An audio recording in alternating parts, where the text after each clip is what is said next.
This is Open to Debate. I'm John Donvan. Hi, everybody. This episode, a debate centering on life in the workplace as you climb up the ladder, a place where ever-increasing productivity on your part is, if anything, an imperative.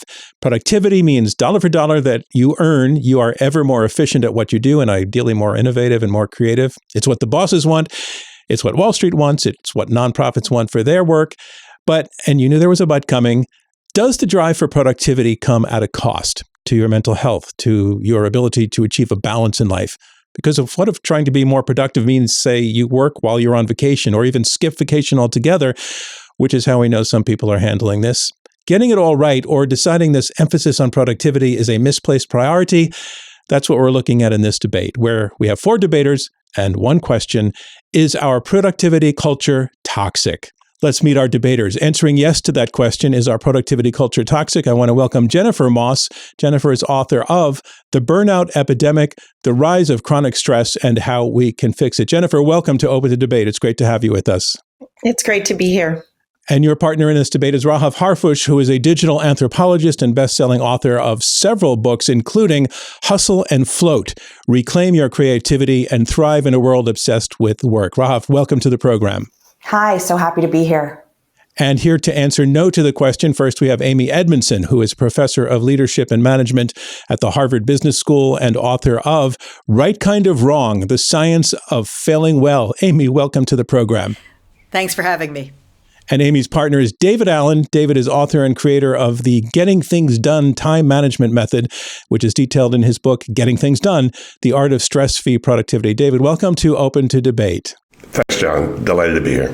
So let's get to our opening statements. We want each of you to take a few minutes to explain your position. That's in an uninterrupted portion of the program where each of you has the floor to yourself. Jennifer, you are up first. You are answering yes, productivity.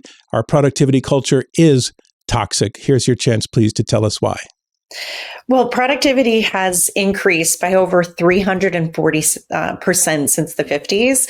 So we just continue to see this productivity ratchet where we hit certain goals and we feel like we're measured against these productivity expectations or measures, and then we just have to keep on performing. And this mindset, I think, is misaligned with how value is created today, especially in this era of AI, where we're completing tasks instantly, or AI can complete them instantly and asynchronously.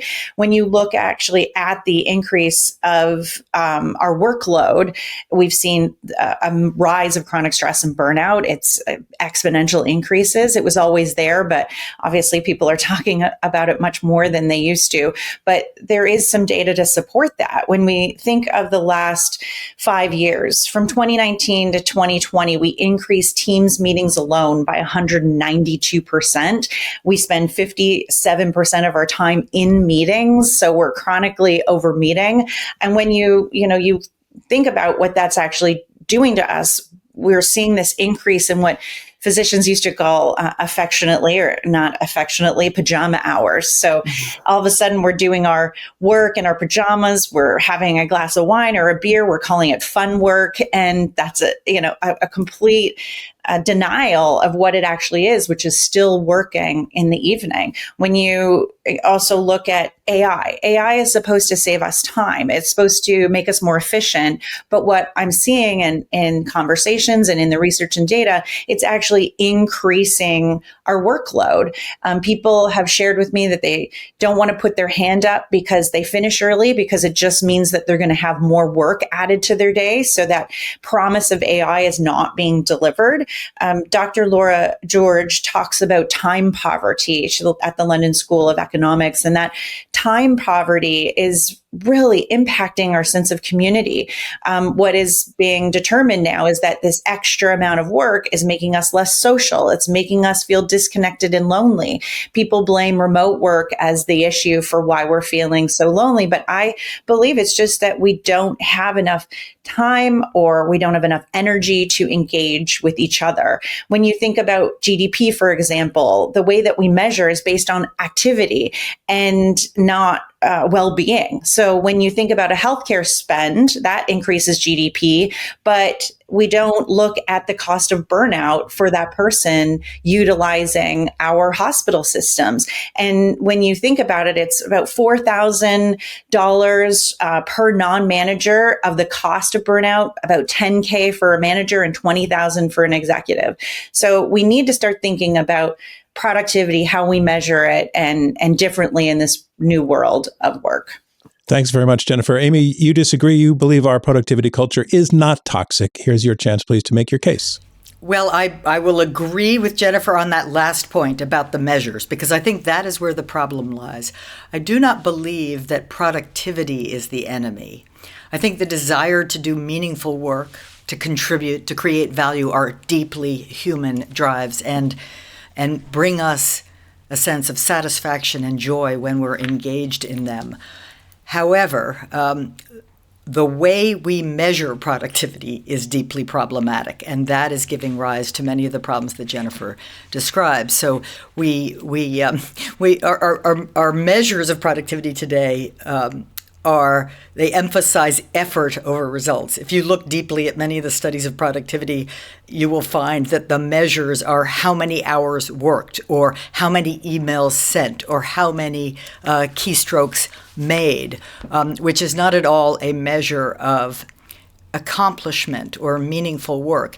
Much of the overwork that Jennifer describes is about switching attention, getting caught up in doom scrolling and social media of all kinds, and doing many, many small things not well, and not having a sense of truly accomplishing something. Our metrics are also deeply problematic in that they often don't convey or consider time lags. They don't have a good way of measuring actual productivity or actual value created, particularly for tasks and jobs that have long gestation rates, like scientists in a lab. A scientist in a lab who is running many, many experiments and encountering dozens of failures in that process may look like she is not getting anything done, and yet all of those failures were stepping stones on the way to ultimate delayed successes that are deeply meaningful. And so when we can overcome our narrow reductionist notions of what productivity is, then I think we are better able to appreciate that meaningful work is a source of joy and accomplishment and connection among people. Thanks very much, Amy. Rahaf, you're up next. You are coming back now to the yes side. You believe our productivity culture, is toxic. Your chance, please, to tell us why. Thank you. What a delight to be here. I think the issue is that we have to look at the history and the ideology that is embedded in productivity as a get-go. So the way that we talk about productivity, especially in a corporate setting, historically owes its origins to assembly line workers in factories where people were completing standardized tasks on a regular basis. And so it was a performance metric about how much you got done, but the underlying ideology was of nonstop output. And as Jennifer mentioned, people's work have expanded to the point that now it is almost impossible to keep up. So the system no longer reflects the reality of the amount of work that people have to do. And secondly, nonstop output, just as a mode of operation, is directly is in direct contradiction to what the human brain needs to be creative. Creativity requires downtime. Creativity requires distraction. Creativity requires boredom. So my issue is that we have shifted productivity already from like a flawed state. It was never designed for knowledge work. It was never designed for complex work. It was never designed for creative work. We shoved it onto people. And then from a cultural perspective, we took everything about productivity and we added to it self-identity, self-worth, and the deservingness of success. There is a sociological phenomena called work devotion. Work devotion is a cultural act by which you signal to each other how much you're struggling and sacrificing at your job in order to prove that you deserve that promotion. This is the mentality that underpins first in the office, last out. So it becomes less about doing work. It becomes less about meaningful work or connection or authenticity, and becomes more about a signal where this metric now reflects how deserving you are of your success. The final point is, I think when we think about burnout, when you look at the post-pandemic world, the rise of AI, digital noise, algorithmic systems that fragment our attention, you start to see that this is a very systemic issue. And yet much of our productivity thinking centers on the individual, where we say to the individual, well, if you just get the right hack, if you just get the right system, you'll be able to do it all. And you cannot hack your way out of a system that is fundamentally broken. It is not serving creative work. It is not serving mental health. It is not serving spending time with your family. It is just creating burnout. And I say that this is a cultural issue because most leaders would argue that they are evidence-based and that they want to follow the data. Yet the data shows 4-day workweek pilots incredibly popular, rest incredibly popular, vacation taking incredibly popular and helpful for mental health. And yet why are companies not implementing from a data perspective, 4-day work weeks? That resistance is purely cultural. Thank you very much. I want to welcome David Allen to take on your position. You're arguing no, that the culture is not toxic. Here's your chance, please, to tell us why. Sure. Well, Amy and I had a discussion a couple of days ago. We said we could both be on the other side of this debate. I hope you won't be, for the sake of the debate. Of course. And if the four of us met at a cocktail party, we'd be more collaborative than we would be in competition or in a debate mode. So I'll give you my point of view, and I think Amy would agree with this, is there's hope.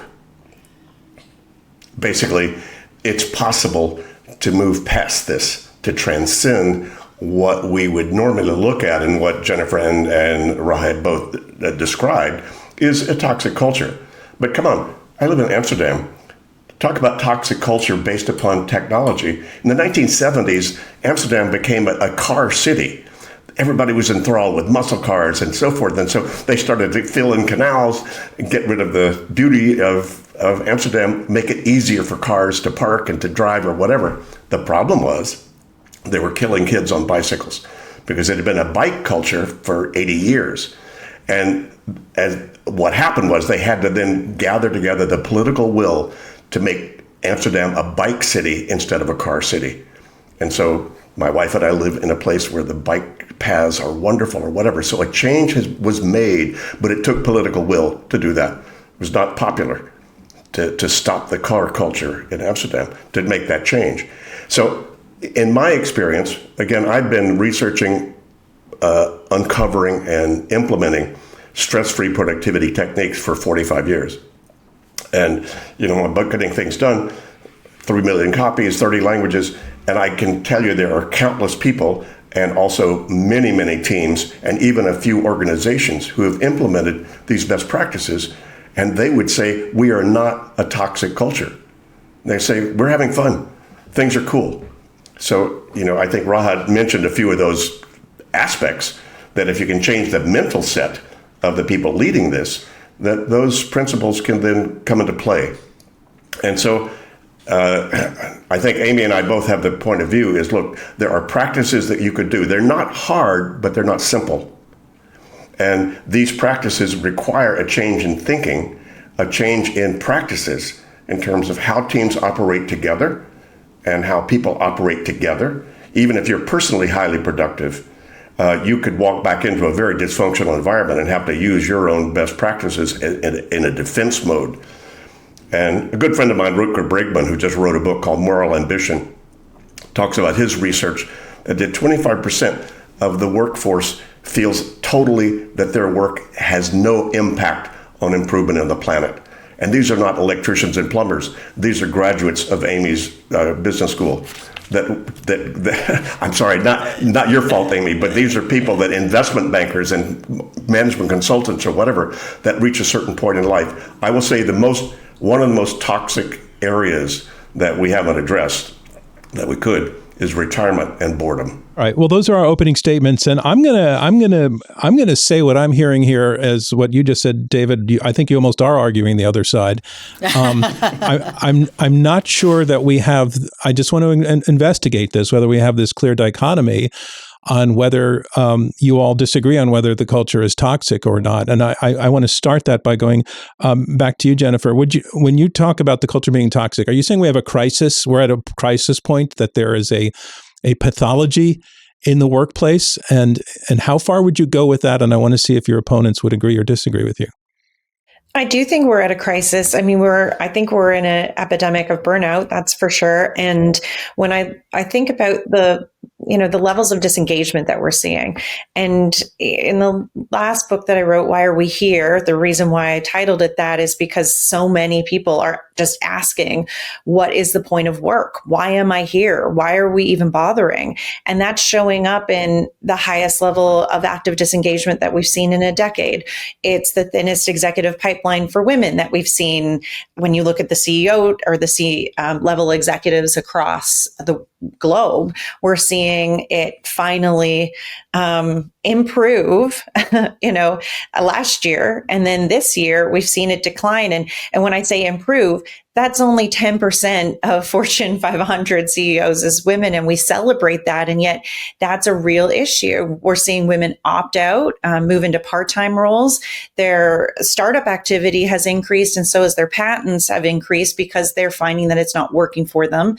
And then we see a lot of leaders not following the data. There's this huge push on return to office mandates. And we see people, and leaders especially, saying, well, the workforce is going to get smaller, but because of AI, but I want everyone back in the office to improve morale, to improve productivity. But we're not measuring AI's productivity by hours. We're not going to have a morale question when we're talking about sitting next to our AI. But that becomes the argument. And a big part of what I think is this ignorance. I think that was a great point. My partner is on the same page as me, which I think is great as an ally. But when it comes to data, leaders are ignoring it. And it's creating, I think, a real issue with people's sense of purpose and meaning at work. So that's a very, very deep sort of pathology you're discussing. Amy, how is that not a crisis? I can't answer that question. How is that not a crisis? Because that is a crisis.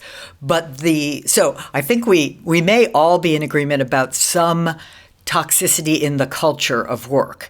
That does not mean it centers around productivity, right? That it's our definitions of productivity. And to build on something. Yeah, you said earlier, productivity is not the enemy. I took note of that. Productivity is not the enemy.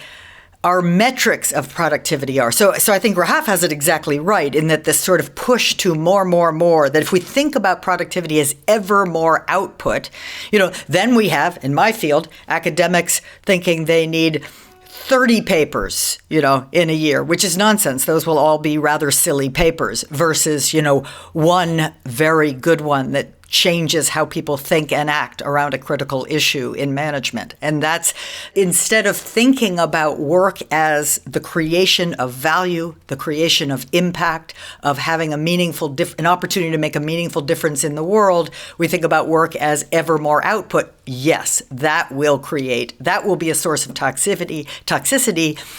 And it is possible, I think, as David's work has shown so beautifully, that you can have both a feeling of mattering and getting things done that matter without falling prey to the burnout, workahol, 24/7 types of toxicities.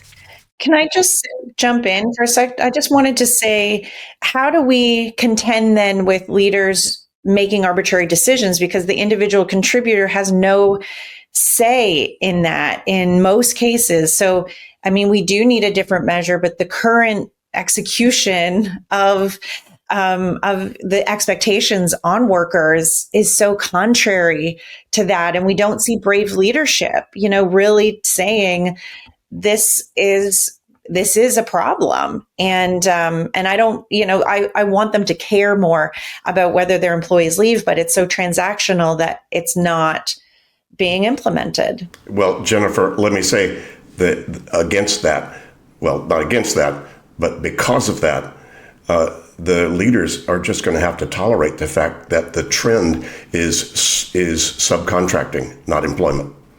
People are leaving to work. People are leaving for projects, not because of the company. So it's project driven, it's global, it's 24/7, it's everything is new frequently and so forth. And that trend is they're not going to stop. So they're going to have to learn how to deal with that. Rahaf?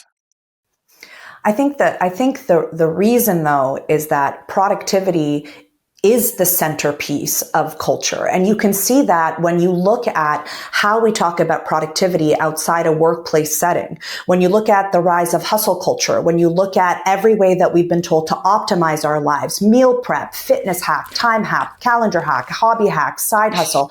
It's the entire way we talk about it. The underlying story is the way to succeed is to do more. And the reason that the culture of productivity is toxic is because it has removed the value and the power of rest and recovery as an essential part of high performance. Productivity for creatives, by definition for knowledge workers, requires on a neurological level a period of high intense performance. I think it sets it at 90 minutes of high cognitive work, followed by a rest. The problem is culturally, you are being rewarded for being always available, always online, and working nonstop. So even in your day-to-day job, in your work, you don't get rest. And then you get guilted in your personal life about how productive your weekends are. This is why it's toxic. It's toxic because it's no longer about doing things that matter. It's just about doing things. It's not about getting things done in pursuit of purpose and value. It's about getting things done, period. And telling people to get things done is a race against infinite inevitability because we live in an infinite information ecosystem where there's no end to emails, no end to work, no ends to tasks. And I just want to remind you that back in 2009, after the financial crisis, the Wall Street Journal coined the term super jobs, where the average individual after the financial crisis was doing 1.5 jobs. So they were doing the work of 1.5 people. And now based on Jennifer's research, that's increased post-pandemic with technology and AI. So how can you build any sort of system? Like no system is going to help you do 2 people's amount of work in a single day. And yet that is the expectation. And the reason why leaders are resisting is because they believe fundamentally that more work results better output. The resistance is personal. It's on an identity level. It's on a psychology level, because that is the only explanation for not making changes when all of the data says to do the opposite. So, David, what about the point I think that Rahaf is making, that there's a kind of perception on the one hand that this is a problem. This problem is located in the management, that they need to make changes, and the other perspective is no, the problem is in the individual. They need to find a way to inoculate themselves against the stresses of work. They need to find a way to cope with it. What is your take on that? Yeah, absolutely. Well, the old personal growth adage is you can never get enough of what you don't really need. So you can never work hard enough. You could never work long enough. That's not what you need. You need, to Rahaf's point, you need rest, you need relaxation, you need quality of life, you need quality of what you're doing. And that quality piece, see, getting things done, things may be having fun at a party. If you go to a party and it's not fun, that's an unproductive party. Productivity has got a lot of baggage as a word. People think that means work harder, work longer, work more, or whatever. Productivity simply means produce what you're after.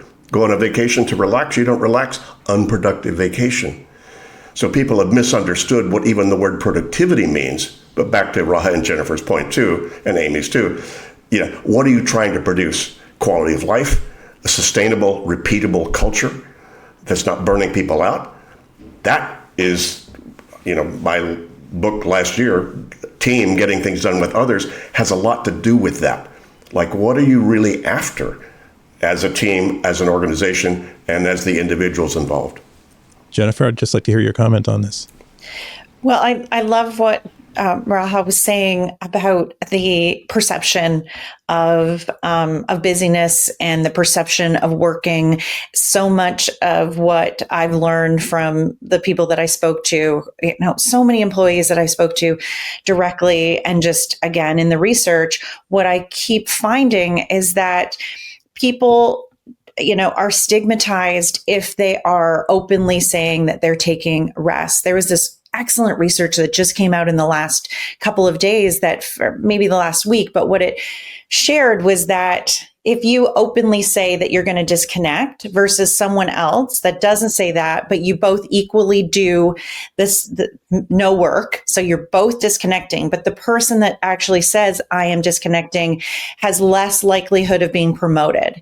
So we want to, again, we have this whole care washing, and we're pretending that we are leaders that are promoting wellness, but there's such a bias, a deep-seated bias in all of us that, if you're resting, you're lazy. If you're working really hard, that means you're a hero. You don't sleep, you're a hero. You stay late, you're a hero.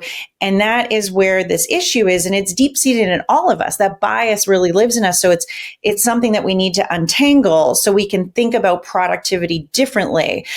Because perception is that reality inside of our organizations. And I know even personally as a woman, as a mother, if I'm not constantly doing the things that I need to do for everyone in my family at work, if I'm not always on, I question, am I being productive? Do I have value? And that is the thing that we do need to be working on. And so, yes, I think healthy productivity and redefining productivity would be excellent. And then thinking about where we look to people and celebrate them as heroes when they are living a sustainable life that has well-being and work in harmony with each other.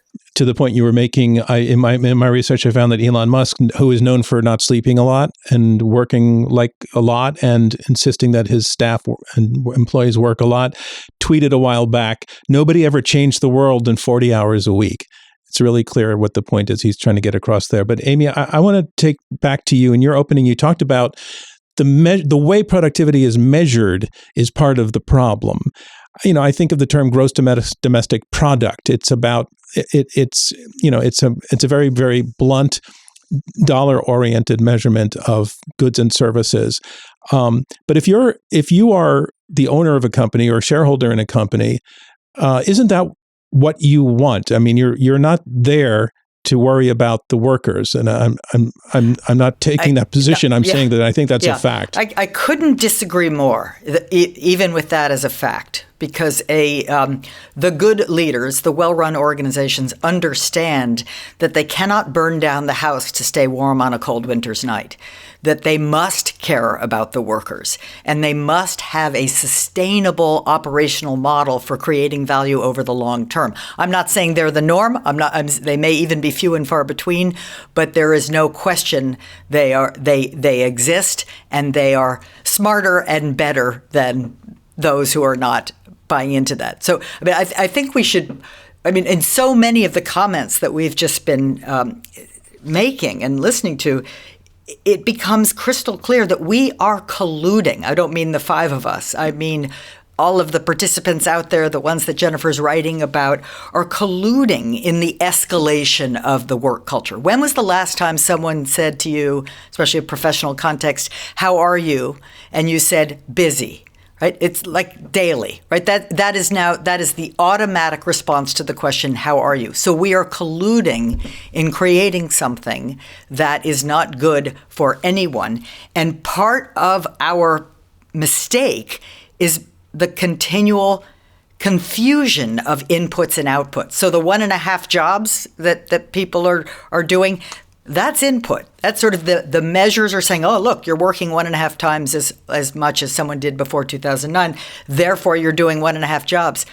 I'm more interested in what the output is, right? And I think we all are. I'm not seeing myself as having a different view. But there is, culture is taken for granted beliefs about what matters. And clearly we have some problematic taken for granted beliefs about what matters in our culture.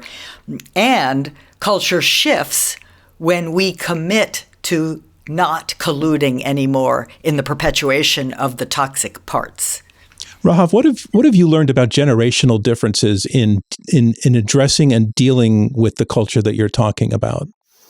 Yeah, that's exactly what I was going to mention. But before I did, I just wanted to also say that in response to your Elon Musk comment, what's funny is the second half of that story is him breaking down in tears with the New York Times reporter, talking about how his extreme overwork resulted in health problems, a disconnect with his family, and a disconnect from his friends, and that he was really struggling on a physical, mental, and emotional level as a result of his overwork. And that is the piece that I think we need to add to the work propaganda quote about, well, nobody changed the world in 40 hours. I just wanted to say. Do we have the sense that he learned his lesson from that, or did he go back to his old ways? That, I don't think he's learned his lesson, but I just wanted to point that the cycle.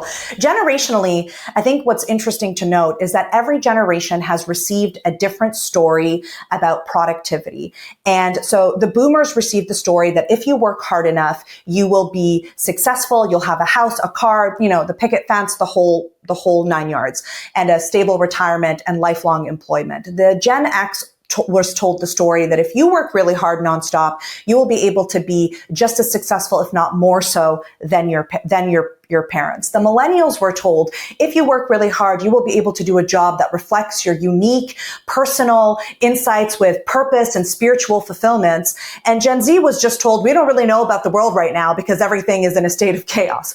And so what's interesting is that the reason why I think people's experiences of productivity differs is that the world each generation inherited is very different. I think what's funny is that Jennifer and I think, are from the same generation, which is why I think we're so clear.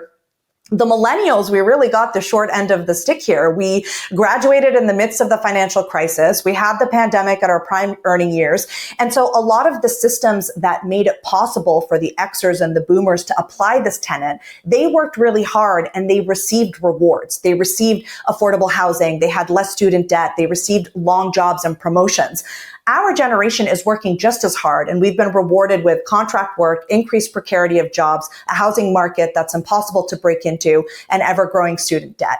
So you also have to understand that then the story that gets told to each different generation is very different. So we keep telling people, the reason you're not successful is because you're not working hard enough, and that's the unsaid toxic part of productivity. Productivity says if you work hard, you'll be successful. If you work hard, you'll find meaning. The shadow side of that is if you're not finding meaning and if you're not succeeding, the answer is because you as an individual are not working hard enough without even putting, into practice the systemic issues, not to mention inherited wealth, access to economic opportunities, and access to education and healthcare. So we've reduced success to a very simple, input output, which is work hard equals success. And the reality is it's much more complicated than that.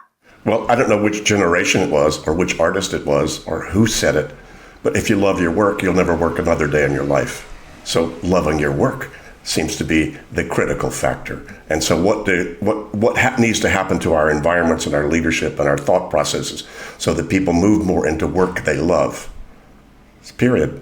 Now we want to bring in some other members of our community who have been listening to the conversation, and they know this topic and they have some questions. First, I'd like to welcome Rebecca Jennings. Rebecca is a features writer at New York Magazine, where she covers internet culture. Rebecca, thank you so much for joining us and for listening into this point, and we're delighted to have you join the conversation now with whatever question you have for our debaters. Yeah, sure. This has been great. It's interesting because it seems like all four of you agree that obviously some parts of hustle culture, if we're calling it that, is toxic. And I'm interested if you also agree on the fixes. So how do we fix what you see individually as the most crucial problem with productivity culture? This is a really, I think, consequential question. So thanks for asking it. I also, think it's really important to acknowledge what David just mentioned about love what you do, never work a day in your life. I wrote an article for Harvard Business Review that was When Passion Leads to Burnout. And I believe that statement actually leads us to believe that if we just love what we do, we are going to be able to achieve great things. And I think a lot of people might love what they do, but that actually propagates more work. We don't know how to turn ourselves off when we love what we do. We're committed to it. And so when in the burnout epidemic, I wrote a lot about looking at the root causes, and we spend a lot of time in the fixes with well-being. There's a huge $1 trillion wellness focus, and it's on a lot of programming that is supposed to be, helping us to feel better. But what I think the major problem is that self-care alone can't solve for burnout, and that it's often about self-help, or it's the individual that's responsible for solving their issues, again, around toxic productivity and those pajama hours. It takes, there's a very small group of people that have the privilege to say no. And so when we think about how we're really going to address burnout and these issues and reduce toxic productivity, we need to start with the hygiene. And this is based on Herzberg's two-factor theory of hygiene motivation. And it's this idea that we need to get the table stakes stuff right. We need to pay people properly. They need to feel psychologically safe. Putting a little star on Amy's work. They need to feel physically safe. They need to feel like they have the resources to do their work. They need to have the basics done. And when you see great organizations like Hilton, for example, Laura Fuentes, who's a CHRO right now, spent 5 years in the hygiene before she actually created her Thrive program. And they are incredibly well rewarded for how great their organization is. We spend way too much time downstream, pulling people out of the water versus really focusing on the root causes upstream. And I think that's where we need to start thinking, is getting rid of all those downstream programs and invest really in the hygiene. Amy? I want to take an even bigger step back. And as I was listening to Rahaf describe the different promises, I think it was beautifully done, the different promises of different generations. One thing those messages had in common is that they were all about the individual. Like, you as an individual can succeed. I actually think that's the wrong premise. We as a society need to succeed. We as a planet need to succeed. And part of the solution must be found in leadership that reminds us of what's actually at stake, and that creates and leads organizations to create true value, that sustainable value for the long term, and engages people in that proposition. So clarifying again what really needs to be done, what value must we create, what value could this organization create, finding operational models that allow you to do that with systematic, thoughtful, non-wasteful activity, and building a culture that supports that. And when it's creative work, it supports the existence of the downtimes and the uptimes. When it's interdependent work, it makes coming together to share ideas and coordinate tasks easy, not hard. So we can, in fact, build organizations. There are many. Hilton sounds like it might be one of them, but there are many role models that say, here's the value we create, here's how we operationally do that effectively, and then here's how we have a culture that supports those processes, and together we create value for the whole, for the community that is potentially enduring. David. Well, I remember Patagonia, when Bernard was running that, basically they had a day that everybody could take off if the surf was up in Ventura, right? And now he's given all of his wealth to philanthropy to help with the climate change, issues. So it's possible, and there are examples of that kind of thing where the culture itself was built around values to begin with. And then they built an organization that just supported those values, but they kind of had to start with that. I mean, he had to start with that kind of value as an explorer in the mountains, and then said, well, okay, let's sell gear that helps people do that. But it was what people were doing that he found extremely valuable, and he kept that going. So I think that's more, it is, to Amy's point, it's probably more exceptional now than the rule. But I think there are models out there that are showing people a way to make that work, and a way that can work, that affects the bottom line and affects sustainability and repeatability in terms of the organization not burning itself out simply because it's after volume. Yeah. Rahaf? I think it's experimentation. Like, the thing about beliefs is you are never going to convince someone unless they try. And when you think of how deeply hard work as an identity marker is embedded in our sense of self and our sense of self-worth, whenever I work with leaders, I always ask them, okay, well, if you're so sure that your definition of productivity is right, would you be willing to experiment? Because again, there are countries now that have done multiple pilot programs of 4-day work weeks. In the UK, after the 1-year pilot program, the majority of companies who participated decided to make it a permanent thing. This is data driven. It's like, we don't need to be standing here, yelling, trying to convince people. Follow the data. We've known for decades that burnout results in a decline of performance. We know it results in a decline of strategic thinking. We know that when people are stressed out, their fight or flight mechanisms are so activated that they are incapable of accessing the prefrontal cortex that is responsible for innovation, for creativity, for problem solving, for connection, and for collaboration. The data is there. What we need now is for leaders to say, look, I'm willing to take a shot. I'm willing to try this for 6 months, and I'm willing to do whatever the data says. Because when people put this in practice, the science is very clear. I think she's just supporting our side. Right? Well, there's been a fair amount of that going on in this conversation.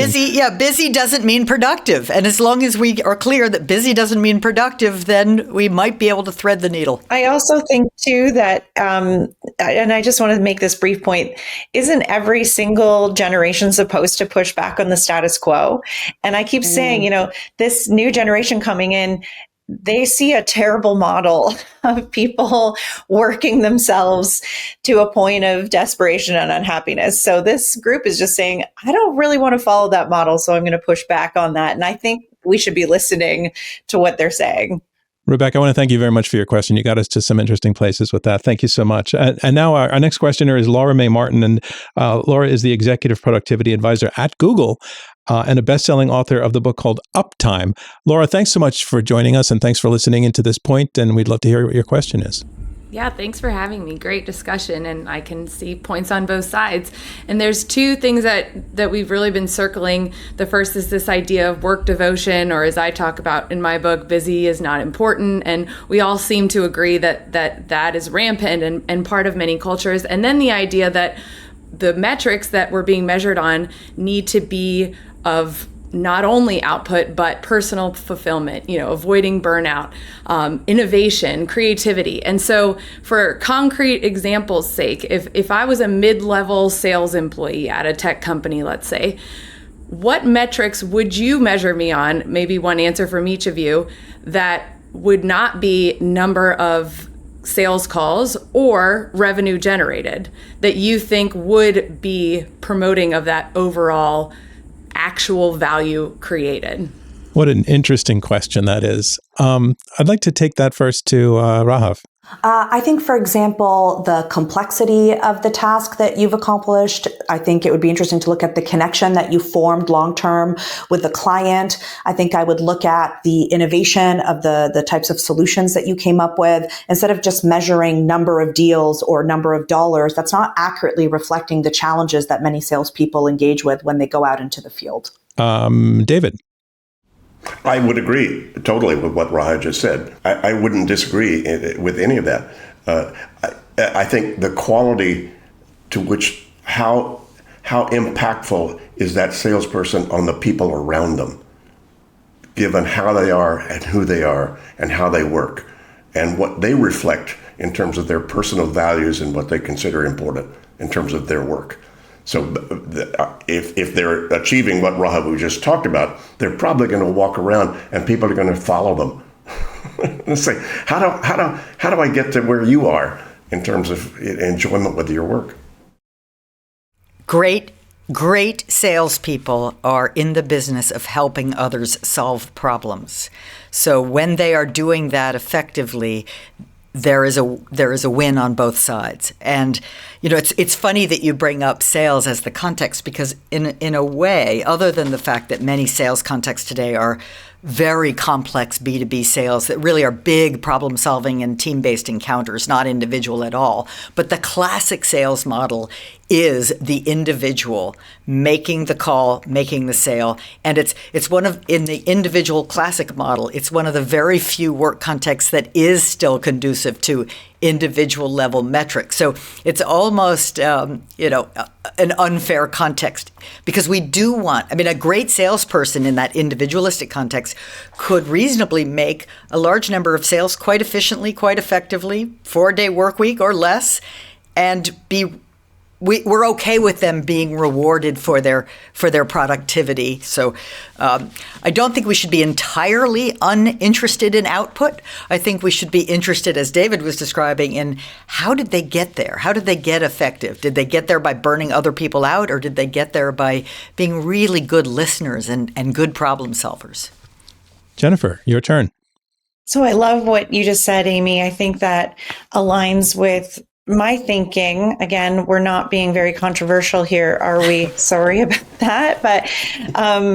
But what I think is, and what I've seen be very successful, is when we create, we attach goals to our own personal success and our values, where goals are co-created. So you're working with, within the parameters of the mission of the organization, or the mission and the metrics that I think are really important still for you as an individual, but as well for the team and the organization writ large. But when you co-create goals and you're able to think, okay, how do I, get to this goal so that I can see myself career pathing, or what will this look like if I actually, hit this within a month? What does that look like? There's an intrinsic motivation that's really built in. And so, this idea that hope is not a strategy, I completely disagree with. I love Snyder's theory, hope theory. And it's this idea that, hope is the only strategy, because it's about setting goals. It's about having the agency to get there and ensuring that you have the resources and creating plan Bs and plan Cs.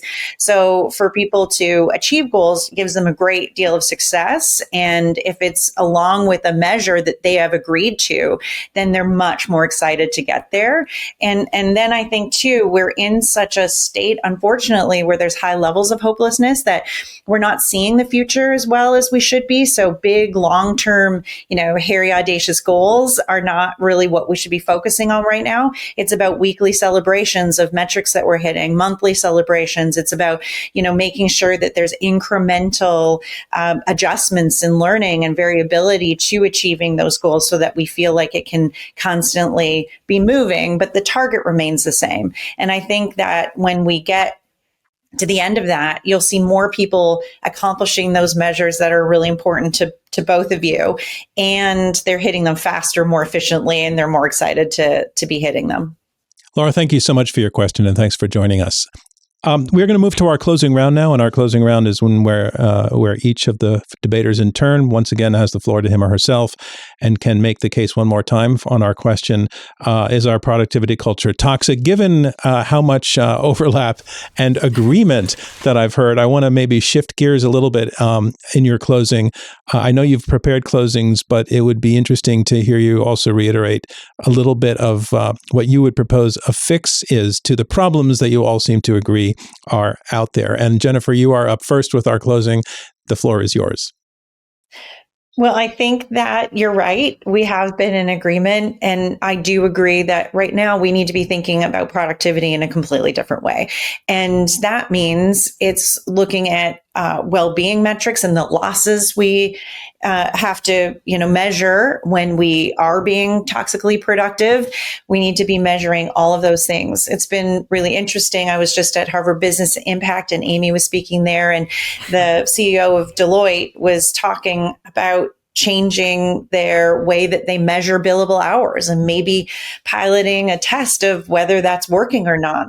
And this is Neil Harris. And I think that what is so exciting about that is there's a realization that in these high production environments, there's so much turnover and burnout that maybe the way that we're looking at how we're measuring burnout is flawed, and how we're measuring productivity is flawed. And so how do we come up with a solution? One of the best ways for us to do that is to test, is to iterate, is to fail. And we need real brave leaders right now to say the data does show, exactly like Rahaf said, is the data does show that when we have employees, when we have a well workforce, truly healthy and happy, they're more higher performing. And that's what the data shows. So let's follow that. Even though we might not be able to report on that quarter to quarter, it's a long-term strategy, but inevitably we'll find that the metrics do show that when we invest in wellness and well-being and deal with the hygiene issues, that we're going to have long-term sustainability growth, competitiveness, and we'll be more future ready. Thank you very much. Amy, you are up next with your closing, please. It is time to reinvent work. It is time to make work work again, which does not mean more work. It means better work, more focused work. We have to stop glorifying busyness. We have to stop glorifying overwork, which leads to the predictable burnout and toxicity that we've been discussing.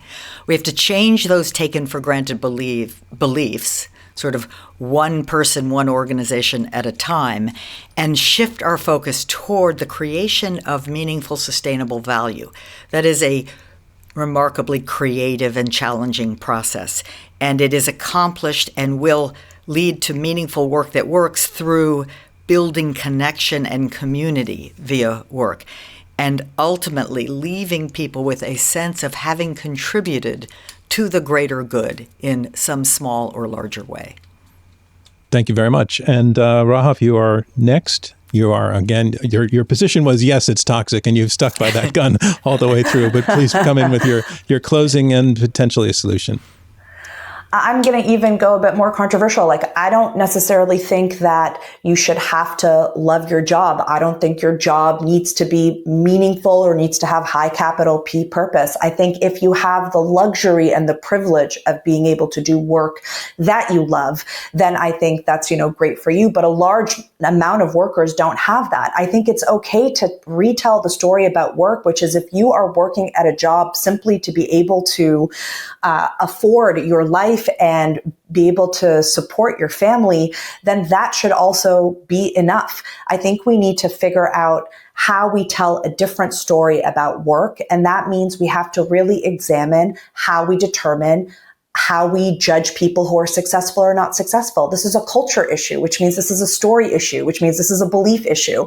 I think the more we start to see businesses experiment with new models, for example, there were advertising agencies that were running pilot programs that gave people a recovery budget for each project that was tracked. That quantitatively led to better performance, better client satisfaction, better morale. I think those are the types of things that we need to do, but it comes from challenging not just the surface level systems, but the story that we're telling each other about why we're here and what it means to do meaningful work. Meaningful work at work is one, but life maybe has different meaning. Maybe it's just about spending time with loved ones or seeking connection or being present. It's not always about doing something. I always remember the saying that we're human beings and not human doings. And it's something that I think we need to push for, because as the world keeps changing, I think the idea that more is going to be the solution is just going to lead us down the wrong path. Thank you so much, Rahaf. And David, you get the last word here one more time for your closing on why you're arguing productivity culture is not toxic. Well, I'll probably be a bit radical here. I'm going to suggest one of the things I've discovered in my 45 years of doing the work that I do is that when people get clear in their head, when they have clarity, they can access their intuition, their gut, their spirit, their whatever you want to call it, if you're not allergic to any of those words. And that's where the CEOs come up with the best decisions. They start to notice what actually has their attention. So a lot of what I teach is to people to just capture what has their attention, what has the team's attention, what has the organization's attention right now, and then how to appropriately engage with that so that we resolve it and move it to better places. So every solution, everything that people are coming up with that work is because somebody had their attention on fixing this or improving it or resolving it or something like that. And then somehow they were able to get appropriately engaged with next actions to take and outcomes they're committed to about that. And it could be the culture, it could be the style of life, it could be the work-life balance, I don't know. All those different things that everybody's mentioned, which I could agree with, that those are all issues that probably need to be addressed. But the way you address them is not, they're systematically are driven by individuals that have attention on things changing. And that individual then has to be clear enough that they're not driven by latest and latest, but they create appropriate engagement with how they engage with their life and work. Thank you very much, David. And that is a wrap on this debate, or I should say a wrap on this occasional debate. There were points of disagreement, but there was a lot of agreement, and it worked in a way that I think was really fascinating. We learned a lot from listening to all four of you. So I want to thank our debaters, Jennifer and Rahaf and Amy and David. We so appreciate how you took part in this conversation. I also want to thank our questioners, Laura and Rebecca, for joining the conversation and asking questions that moved us in a really, really interesting direction. And finally, a big thank you to you, our audience, for tuning into this episode of Open to Debate. As a nonprofit working to combat extreme polarization through what you just heard, which was civil conversation, our work is made possible by listeners like you, by the Rosencrantz Foundation, and by supporters of Open to Debate. Robert Rosencrantz is our chairman. Our CEO is Clay O'Connor. Leah Mathau is our chief content officer. Elizabeth Kitzenberg is our chief advancement officer. Michelle Debrasini is our director of marketing. This episode was produced by Alexis Pangrazi, Julia Sirkin, and Marlette Sandoval. Editorial and research by Gabriella Mayer. Andrew Lipson is our head of production. Max Fulton provided production support. And the Open to Debate team also includes Annalisa Cochran, Gabrielle Iannicelli, Rachel Kemp, Eric Gross, Linda Lee, Mary Regas, Katy Perry, and Tom Bunting. Damon Whittemore mixed this episode. Our theme music is by Alex Clement, and I'm your host, John Donvan. We'll see you next time on Open to Debate.